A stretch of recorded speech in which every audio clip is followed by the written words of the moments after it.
trazendo entrevista exclusiva, a primeira entrevista com o deputado federal Guilherme Derrite, relator do PL Antifacção, do Marco Legal do Combate ao Crime Organizado, que foi aprovado esta semana na Câmara dos Deputados. Fez a gentileza de vir até os nossos estúdios em São Paulo. Deputado, muito obrigado. Débora Bergamasco não está no ar hoje, mas fez a gentileza de articular essa entrevista conosco. Queria começar perguntando, deputado, depois desta aprovação, o projeto segue para o Senado, já tem relator escolhido, o senador Alessandro Vieira, do MDB de Sergipe. Como o senhor viu a escolha de uma pessoa que também tem carreira construída na atuação na polícia, no caso dele, Polícia Federal, o senhor atuou na Polícia Militar aqui em São Paulo, e se, tendo modificações no Senado, como devem ser recebidas, ao seu ver, pela Câmara dos Deputados? Primeiro, é um prazer estar com vocês aqui, Yuri. Dizer que eu fiquei contente em saber da nomeação do senador Alessandro Vieira, que é delegado da Polícia Civil de Sergipe, tem uma carreira dentro da segurança pública, é um senador que conhece do tema, que é especialista também e tenho certeza que vai fazer um bom trabalho. Aliás, o próprio senador já nos ajudou durante a construção desse projeto na Câmara dos Deputados, participou dando algumas sugestões durante todo esse processo e é natural que ocorram mudanças. Aliás, é bom que elas ocorram, e desde que sejam para melhor. E independente do meu ponto de vista especial, o Senado tem toda a legitimidade de promover mudanças que visam, que no final das contas, ajudar com que o projeto, com que a legislação se torne mais robusta, uma legislação melhor, pensando sempre, tendo como foco as vítimas no Brasil, que sofrem na mão dessas organizações criminosas, e se isso acontecer, a gente vai encarar com a maior naturalidade possível e depois a Câmara decide aí sobre essas mudanças que serão propostas, poderão ser propostas pelo Senado Federal. Deputado, deixa eu trazer também Pedro Venceslau e Larissa Rodrigues para participarem dessa entrevista, começando com o Pedro também aqui em São Paulo. Pedro. Secretário, seja bem-vindo. Secretário, o senhor é pré-candidato a senador no ano que vem aqui pelo estado de São Paulo e muito se especula se o senhor volta ou não para a secretaria ou já reassume o mandato de vez. Qual que é o seu projeto? Eu devo retornar para a Secretaria de Segurança Pública na segunda-feira, dia 24, era o combinado com o governo do estado, né? Principalmente com o governador Tarcísio de Freitas. Então, logo terminasse esse processo aí da votação do Marco Legal do Combate ao Crime Organizado, eu retornaria para a pasta da Secretaria de Segurança Pública e deve acontecer a publicação na segunda-feira. Mas aí, só para concluir, aí o senhor fica até fevereiro para reassumir o mandato, provavelmente? Eu posso ficar até final de março, aí eu preciso ajustar isso com o governador Tarcísio. Ele já me pediu algumas vezes para ficar o máximo do tempo, ou seja, até final de março, retornando em abril. Porém, nós temos temas importantes da segurança pública que estão sendo discutidos nesse momento no Congresso Nacional, em especial a PEC da Segurança Pública, cujo relator é o deputado federal Mendonça Filho. Ela está em fase final de elaboração ali das audiências públicas. Deve ser apresentado o parecer e o relatório do deputado ainda em dezembro. Então, pode ser que, e aí depois disso, nós temos as discussões do plenário, pode ser que eu antecipe um pouco o meu retorno, justamente por esse fato. E além da PEC da Segurança Pública, que é o principal tema que está sendo discutido, existe a chance do presidente Hugo Motta pautar uma semana exclusiva de debates, ou 2 semanas exclusivas de debates e temas sobre a segurança pública, ou seja, elencar ali alguns projetos. Ele está ouvindo o deputado Coronel Fraga, do Distrito Federal, que é o presidente da Frente Parlamentar de Segurança Pública, para elencar ali os principais projetos dos parlamentares que representam a segurança pública, para que isso possa ser pautado no plenário. Então, por conta desses dois principais pontos, né, a PEC e essa semana, ou essas 2 semanas temáticas aí da segurança pública, pode ser que eu antecipe o meu retorno para a Câmara dos Deputados. Então, quer dizer, podemos ter aí mais um momento de segurança pública colocado como prioridade na pauta da Câmara dos Deputados. O presidente da Câmara, Hugo Motta, de fato tem tratado desse tema como muita prioridade. Deputado e secretário, podemos chamar dos dois, né? Hoje, deputado, a partir de segunda-feira, mais uma vez, secretário de Segurança Pública aqui de São Paulo. Deixa eu trazer a Larissa Rodrigues falando conosco direto de Brasília para também participar da entrevista. Larissa. Boa tarde, deputado. Obrigada por aceitar nosso convite. Deputado, A gente que acompanha ali o dia a dia da Câmara dos Deputados sentiu uma certa mudança de clima no dia da aprovação em especial. Até semana passada, muito se duvidava que, de fato, esse texto seria aprovado, em especial críticas da oposição. Eu queria saber do senhor o que aconteceu, qual que foi o ponto da virada, apesar dos 6 relatórios que foram sendo apresentados, e o senhor não voltou tanto atrás em detalhes que a oposição ao governo pedia. As mudanças, algumas foram até para agradar a própria base governista ali, principalmente aquelas relacionadas à Polícia Federal. O que o senhor acredita que foi o ponto de virada para se conseguir essa aprovação na Câmara dos Deputados? O trabalho técnico, Larissa. Desde o início eu me predispus a entregar o meu melhor trabalho possível e os 6 relatórios que tanto foram divulgados, se precisasse eu faria 10, 15, 20 versões, desde que cada uma delas se apresentasse melhor do que a última. Então eu não tenho... Aliás, isso é natural dentro do processo legislativo. O que não ocorre com tanta frequência é uma única versão ser pautada e aprovada. E eu não tive recuo absolutamente nenhum. Na verdade, foram pontos estratégicos para acabar com essas falsas narrativas que foram criadas e, lamentavelmente, o governo federal escolheu um único caminho, o caminho do ataque político. Desde que meu nome foi anunciado como relator dessa importante matéria, aliás, nos últimos 30, 40 anos, talvez seja a pauta legislativa e a entrega maior, assim, mais forte no combate ao crime organizado do Congresso Nacional. E o governo federal, desde que meu nome foi informado oficialmente pelo presidente Hugo Motta, eles escolheram o caminho da disputa política, da briga política ideológica e não vieram sequer solicitaram para conversar comigo e debater tecnicamente o texto. Então, o meu ponto de vista, eu não digo que eu atendi o governo, eu estava 100% do tempo tentando e procurando escrever um texto e conseguimos atender a população brasileira e não o governo ou a esquerda ou a direita ou o centro. O que nós fizemos foi um trabalho técnico que pela primeira vez na história tem uma legislação que poderá punir de forma grave criminosos que pertencem a organizações criminosas. Estamos falando de penas de no mínimo 20 anos, podendo chegar a 66 anos de prisão, com no mínimo 70% do tempo cumprido em regime fechado. É um avanço gigantesco na lei de execuções penais, uma alteração que antes só 40% eram cumpridos em regime fechado, agora no mínimo 70% se for réu primário, podendo chegar a 85% do período se exercer a liderança dessas organizações. Lembrando também que permite imediatamente o cumprimento da pena de líderes dessas organizações criminosas direto no sistema penal federal, que é muito mais rígido no sentido de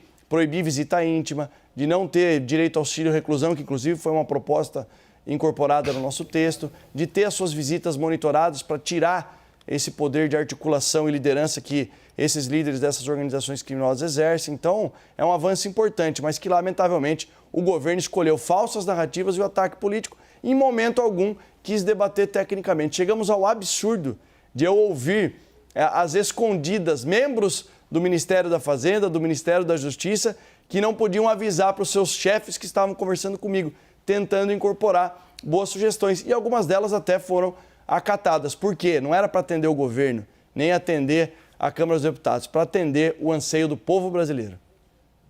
Deputado, deixa eu aprofundar então essa informação que o senhor nos dá. Houve, conversas com integrantes do governo federal, mas por questões políticas isso não veio à tona, e pergunto isso para esclarecer também um ponto. Na véspera ali, ou se não me engano, no próprio dia da votação, havia uma informação de que poderia ter uma reunião do senhor com o ministro Ricardo Lewandowski, com a ministra Gleisi Hoffmann, e essa reunião acabou não ocorrendo. É isso mesmo? O que aconteceu, então? Sim, eu esperei 15 dias para que o governo me procurasse.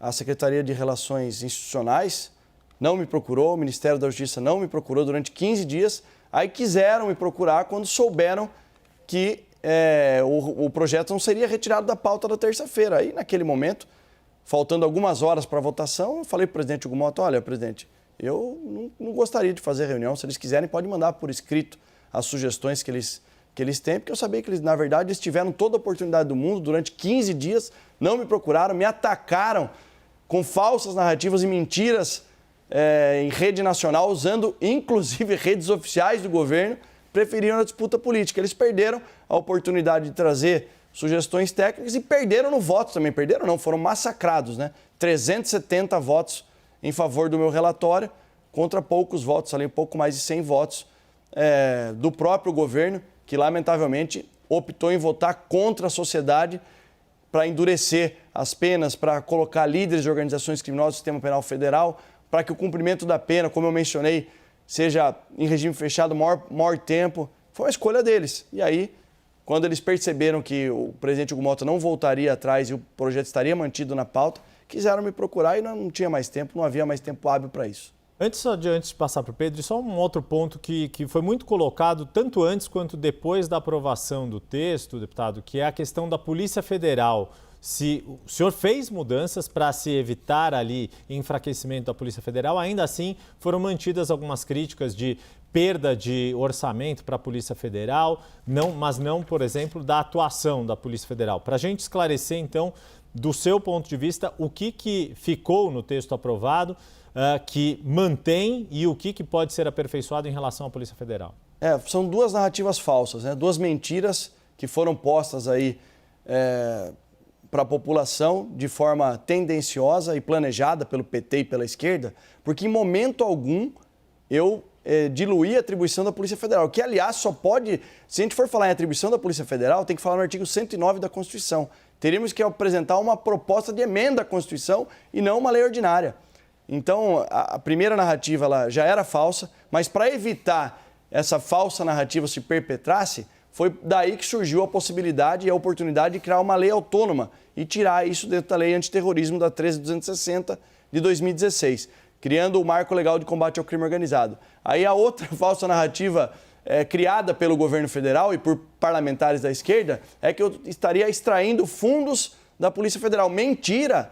Quem elabora o orçamento é o Poder Executivo, que envia para o Congresso Nacional para votar o orçamento.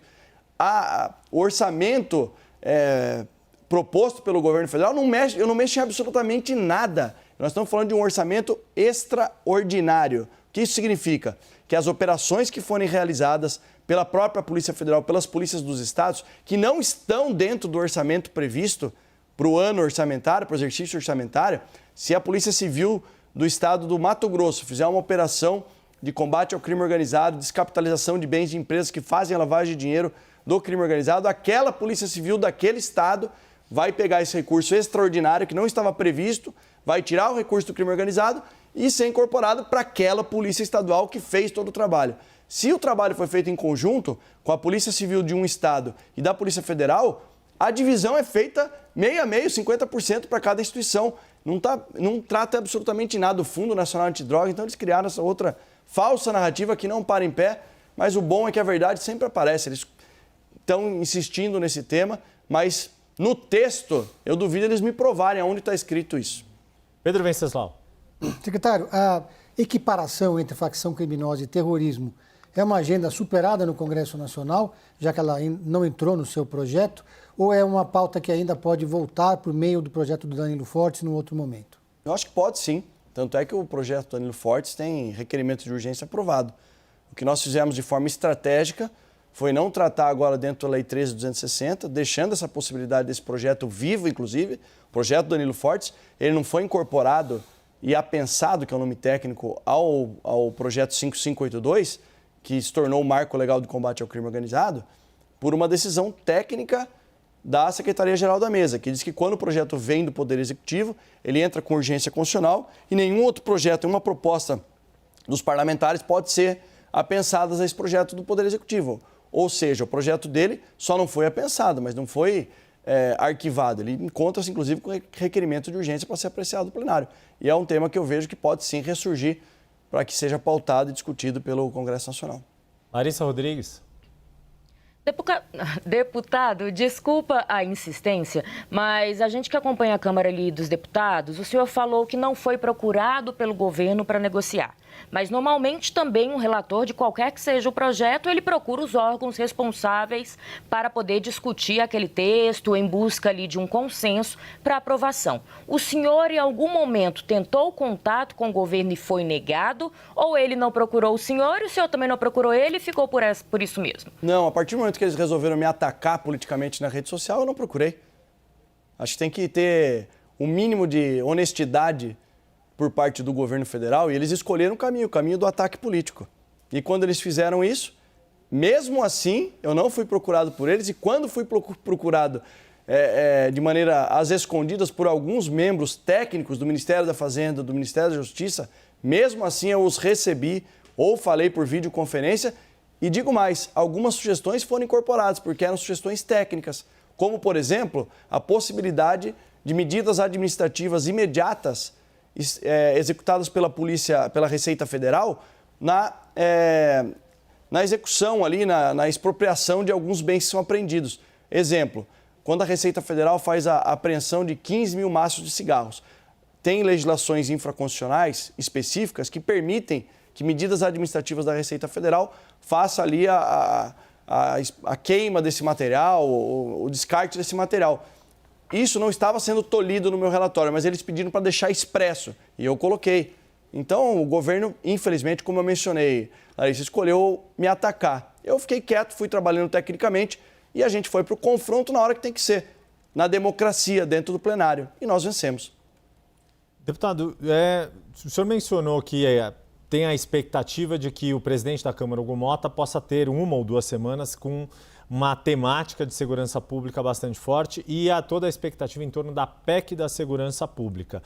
Governadores, não só o governador Tarcísio de Freitas, de quem a partir de segundo o senhor volta a ser secretário de Segurança Pública, mas outros governadores de oposição foram muito críticos a esta PEC da segurança. O relatório que está sendo preparado pelo deputado Mendonça Filho, na sua avaliação, vai ser um relatório para construir um texto de emenda constitucional que possa ser aprovado por este plenário da Câmara, que aprovou o texto do qual o senhor foi relator de enfrentamento ao crime organizado, ou a forma como esse debate também foi sendo conduzido inviabiliza mudanças na Constituição? Qual é o prognóstico que o senhor vê para esta proposta de emenda à Constituição? Acho que são 2 pontos importantes.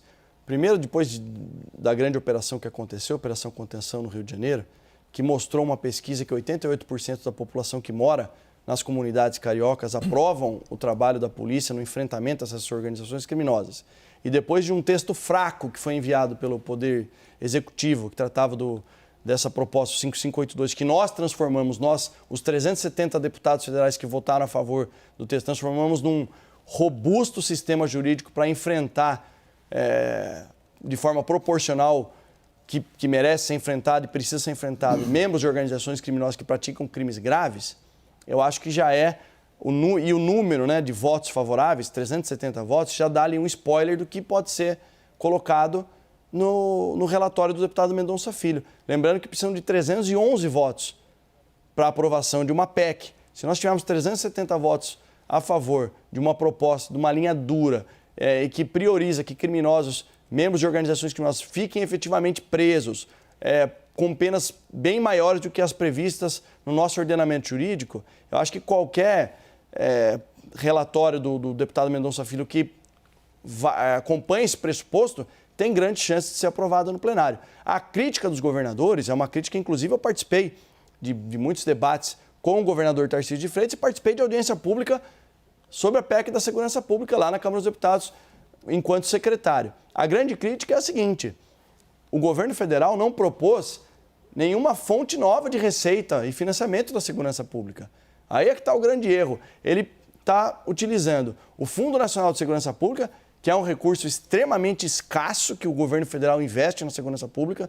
Para vocês terem uma noção, na saúde e na educação, existe uma tripartição ali meio que equivalente entre Estado, União e municípios. Então, o investimento da União e dos municípios e do governo federal é meio que similar na saúde e na educação. Quando chega na segurança pública, a União não investe nem 10% na segurança pública, no custeio e no investimento, ou seja, repassa pouquíssimos recursos para os estados e aí sobra para os governadores mais de 82%, às vezes 84% do custeio e do investimento, ficando os municípios ali com uma fatia pouco menor ali de 10%, por conta do advento aí do fortalecimento das guardas municipais.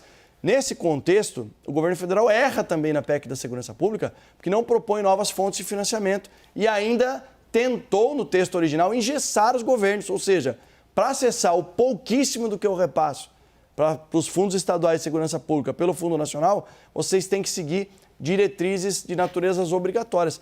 Obviamente que os governadores reagiram, porque cada governador tem a sua política de segurança pública própria e também o Brasil é um país de dimensões continentais.